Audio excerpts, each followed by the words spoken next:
কিস্তির টাকা নিয়ে আসেন। ভাইজানে বাড়িতে নাই। ভাবি কেউ বাড়িতে নাই, কই গেছে তারা? তেতুলিয়া। আমি বিজান বাইসা থাকতে কিস্তির টাকা কেউ মাইরা খেতে পারবো না। এটি সব বেচছে আপনার বাপের আর ভাইয়ের কিস্তির টাকা পরিশোধ করবে।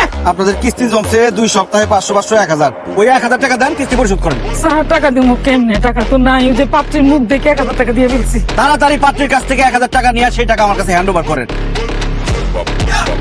তুই আমার মাইয়ার বিয়া ভাঙছিস, তোর আমি ঝাড়ু দিয়া পিটাবো। ধর। একে বাঁচাতে হলে মিনিমাম 5 ব্যাগ রক্ত লাগবে এক্ষুনি। 5 ব্যাগ কেন? আপনি আমার শরীর থেকে 10 ব্যাগ রক্ত নেন, কিন্তু ওনাকে সুস্থ করে তোলেন। ভাই আপনি কি করেন? আমি কিস্তির স্যার। খুব ভালো হয়েছে, 3 আসামির এক লগে পাইছি, আপনাদের বউরেও পাইছি। দেন কিস্তি টাকা দেন।